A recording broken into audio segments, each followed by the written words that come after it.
नमस्कार दोस्तों, स्वागत आपका हमारे YouTube चैनल टेक्निकल स्टार में। चलिए फ्रेंड्स, आज हम जानेंगे हाउस वायरिंग की परिभाषा। हाउस वायरिंग कैसे की जाती है, जो आपको स्टेप बाय स्टेप आपको दिखाई जाएगी। सबसे पहले आपको क्या करना फ्रेंड्स, जो पाइप के अंदर वायर डालना होता है उसके लिए जो वायरिंग स्प्रिंग होती है उसके द्वारा सभी वायरों को उस पाइप के अंदर डालना होता है।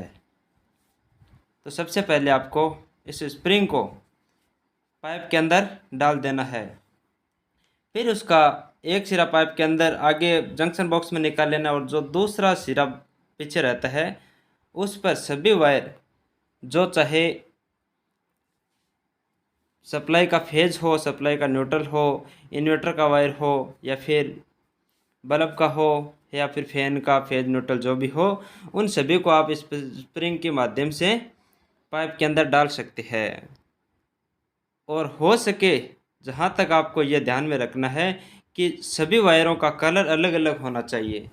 और अगर आप सप्लाई का न्यूट्रल है वो अगर येलो कलर दे रहे हो तो सभी बोर्ड के अंदर येलो कलर ही होना चाहिए, वरना आपके कंफ्यूज होने में प्रॉब्लम रहती है। तो अलग अलग कलर होने से आपको बोर्ड की वायरिंग करते समय कंफ्यूज नहीं रहता है, इसलिए सभी अलग अलग कलरों से वायरिंग करना आपके लिए सुविधाजनक रहती है। तो इन सभी वायरों को आपने पाइप के अंदर डाल दिया है। इसके बाद में आपको क्या करना है कि स्प्रिंग को आगे जंक्शन बॉक्स में निकाल लेना है। अगले जंक्शन बॉक्स से आप दूसरे बोर्ड पर ले जा सकते हैं और ऐसे माध्यम से सभी पाइप के अंदर आप वायर डाल सकते हैं। जैसे ये अगला बोर्ड हो गया, इस अगले बोर्ड में जैसे यहाँ से जंक्शन बॉक्स से आगे निकाल दिया। जैसे ये दो वायर है, ये आपके बल्ब के लिए निकाल दिया है। यहाँ पर आपका बल्ब हो जाएगा और उस बल्ब के लिए एक जो ब्लैक कलर का है ये बल्ब का न्यूट्रल है, रेड कलर का है वो बल्ब का फेज हो जाएगा। इन सभी वायरों को आपने जंक्शन बॉक्स तक पहुँचा दिया है। अब इन सभी वायरों को पाइप के अंदर डालना है और अंदर डाल के आपने बोर्ड तक ले जाना। जैसे ये आपका बल्ब का दो वायर हो गया। इन सभी वायरों को कैसे ले जाना है, यानी बोर्ड तक ले जाना है। और इस कलर की पहचान आपको स्टार्टिंग में जो कलर आपने ले रखा है, जैसे आपने 2.5 mm का वायर है वह आपने अगर फेज का ले रखा है सप्लाई के, तो सभी बोर्ड के अंदर सप्लाई का फेज ही होना चाहिए। जैसे येलो कलर है 2.5 का, वो आपने न्यूट्रल कलर ले रखा है तो सभी बोर्ड में न्यूट्रल का ही होना चाहिए। ऐसे करते करते आप जो भी वायर बचते हैं उन सभी का एक सिरा आप एक जगह करके उसके आगे टेप लगाकर आप स्प्रिंग के माध्यम से इस बोर्ड तक ले जा सकते हैं। जैसे आप सभी का सिरा है वो टेप के द्वारा एक जगह कर दिया और जैसे ये आगे का जंक्शन बॉक्स है, आप इन सभी को बोर्ड के अंदर लगा दिया है। यानी इस बोर्ड पर जैसे ये दो आपके वायर है, एक तो आगे पीछे से आ रखा फेज है, एक आगे जा रखा फेज है, मतलब अगले बोर्ड में ये येलो कलर है, ये पीछे का न्यूट्रल और आगे वाले बोर्ड का न्यूट्रल, यानी दोनों का न्यूट्रल होके एक में हो गया। ये कनेक्शन कर दिया। जो ये ब्लैक का वायर दिख रहे हैं ये फैन का और बल्ब का न्यूट्रल है, और ये जो वाइट कलर का दिख रहा है ये इन्वर्टर का वायर है, और ये जो तीन वायर दिख रहे हैं आपको रेड, ये 1.5 mm का है, ये आपके तीन बल्ब का हो गया। इन सभी को आपने बोर्ड के अंदर लगाना है। ये आपकी हो गई 8 मॉड्यूलर शीट हो गई। इन शीट का वायरिंग कैसे करना है, चलिए इसमें आपको 4 स्विच हो गए, एक सॉकेट हो गया 5 पिन।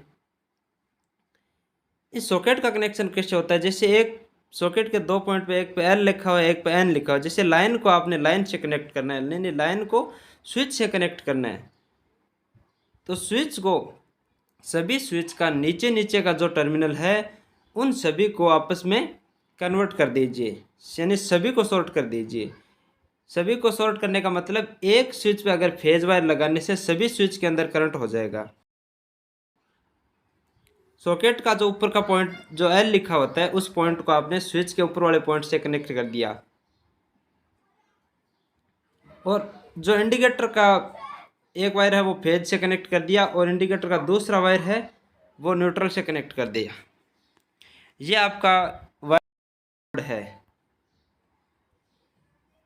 जैसे जो नीचे आपको 2.5 mm का वायर दिख रहा है, ये सप्लाई का फेज है, यानी सप्लाई का फेज एक वायर एक स्विच में पहुंचने से, अब सभी का शॉर्ट करने से क्या है, सभी स्विच के अंदर सप्लाई पहुंच गई है और इसके माध्यम से इंडिकेटर तक भी पहुंच गई है।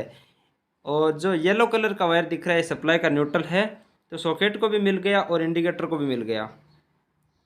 ये जो 3 वायर दिख रहे हैं आपको, ये तीनों बल्ब के है, यानी बल्ब का जो डायरेक्ट न्यूट्रल है वो ब्लैक वाले वायर से आपने पहले पहुंचा दिया, और ये फेज है वो स्विच के माध्यम से बल्ब को मिल रहा है, यानी स्विच के माध्यम से बल्ब कंट्रोल होगा। जो ब्लैक कलर का वायर दिख रहा है ये स्विच का न्यूट्रल है। अब इन सभी को बोर्ड शीट के अंदर लगाते हुए ये इन्वर्टर का वायर है, यानी एक पीछे से आया हुआ है, एक आगे वाले बोर्ड पे जा रखा है। इसको अंदर लगा के आपने शीट को पैक करना है।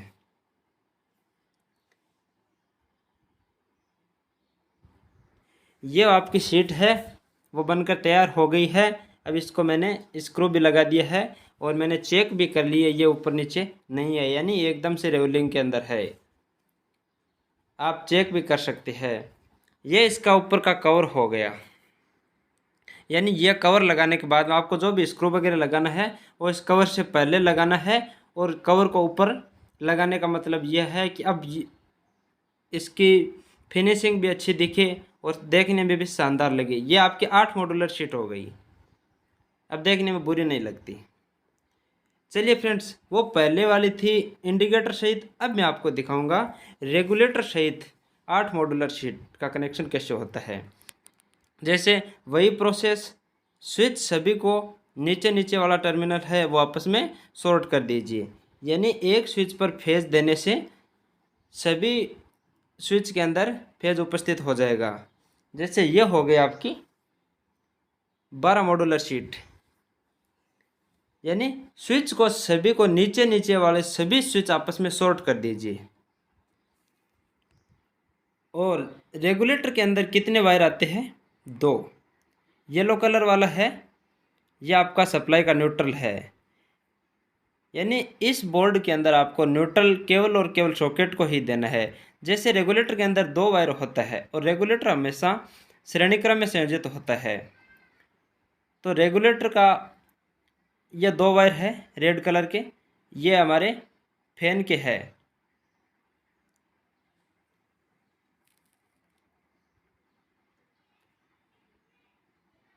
रेगुलेटर का एक पॉइंट है, एक वायर है वो स्विच से कनेक्ट हो गया, और दूसरा है वो आपके जो फैन से वायर आया था उस पर कनेक्ट हो गया, यानी रेगुलेटर आपका श्रेणी क्रम में संयोजित हो गया। यानी हमारे रूम के अंदर 2 फैन है तो 2 वायर निकल के आ गया और 2 रेगुलेटर के द्वारा कनेक्ट भी हो गया। अब आपके पास जो सीधे स्विच से कनेक्ट है यह आपके बल्ब के वायर है, जैसे 2, 3, 4 जो भी है उनको आपको रेगुलेटर से संयोजित नहीं करना, यानी सीधे बल्ब को सीधे स्विच से कंट्रोल करना है। यह आपका सप्लाई का न्यूट्रल हो गया। ये जो ब्लैक वायर दिख रहे हैं यह आपका फैन और बल्ब का न्यूट्रल हो गया, जिसको आपने सीधा येलो कलर पर ही कनेक्ट कर दिया। ये वाइट है ये आपका इन्वर्टर का हो गया, और ये आपका पीछे से सप्लाई का फेज आ गया जो स्विच के नीचे वाले पॉइंट पर कनेक्ट हो गया ताकि सभी को आपस में। ये आपकी शीट है 8 मॉड्यूलर शीट है जो बनकर एकदम से तैयार हो गई है। इसके अंदर जो भी आपको कमी पूर्ति दिख रही है उसको आप निकाल सकते हैं। ये आपकी 12 मॉड्यूलर शीट होगी जिसके अंदर एक सॉकेट है और ये स्विच और रेगुलेटर भी है, यानी इसकी अगर कुछ भी प्रॉब्लम आपको दिखाई दे रही है तो आप इसको पहले चेक कर लीजिए। यानी अगर ये ऊपर नीचे दिख रही है या फिर अगर ऊपर नीचे जो भी है आप रेवलिंग सही नहीं है तो आप उसको खोल कर चेक भी कर सकते हैं। यानी आपका अगर कोई भी स्विच ऊपर नीचे दिख रहा है या फिर रेगुलेटर काम नहीं कर रहा है तो उसकी आपने पूर्णतः चेकिंग करके ही सप्लाई को ऑन करें, इससे पहले आप उसको चेक कर सकते हैं। और ये हो गया आपका सीलिंग रोज, ये होल्डर हो गया, ये आपका होल्डर है। और ये आपका सीलिंग रोज हो गया, यानी आपको पंखा अगर गाटर पे लगा रहे हो तो सीलिंग रोज के माध्यम से कनेक्ट होगा। ये आपकी शीट है जिसके अंदर इंडिकेटर भी है और रेगुलेटर भी है। ये आपका होल्डर हो गया, यानी इस रूम के अंदर होल्डर और वो सीलिंग रोज वो भी है। और ये हो गई आपकी राउंड शीट। ये हो गई आपकी सीलिंग लाइट, यानी सीलिंग के अंदर लगने वाली जो डीप लाइट है उसके अंदर 2 वायर होते हैं, जो आपने वायरिंग में भी 2 वायर निकाल रखा है और 2 वायर आपके एलईडी से निकल रखा है। यानी इस 2 वायरों को वायरिंग 2 वायर से कनेक्ट करके आप टेप लगाकर जो आपके छज्जे के नीचे जो डीप निकल रखी है उस डीप के अंदर कनेक्शन करके डीप के अंदर लगा दिया जाता है। इन सभी को कनेक्शन करके और पूर्णतः चेकिंग करके और लगा दीजिए। अब मैंने सप्लाई ऑन कर दी है और मेरे बोर्ड के अंदर सप्लाई पहुंच भी चुकी है और इंडिकेटर जल भी गया है। अब मैं आपको एक एक एलईडी चेक करके दिखाता हूँ, यानी जो डीप लाइट मैंने लगाई थी वो सभी चेक करना है, यानी कौन सी जल रही है या फिर नहीं जल रही है, या फिर ऑफ स्विच में कौन सी जल रही है। यानी आप हमारा प्रैक्टिकल पूर्णतः एकदम से सक्सेसफुली है और किसी भी इंडिकेटर लाइट के अंदर कोई भी प्रॉब्लम नहीं है। यानी ये हमारी बिल्डिंग की जो भी लाइट है वो एकदम से कंप्लीट हो चुकी है। चलिए फ्रेंड्स, वीडियो कैसा लगा कमेंट बॉक्स में ज़रूर बताएं और वीडियो को लाइक और शेयर ज़रूर करें। अभी तक चैनल पर नए हैं तो चैनल को सब्सक्राइब भी कर लें, बेल आइकन भी प्रेस कर लीजिए। Thank you.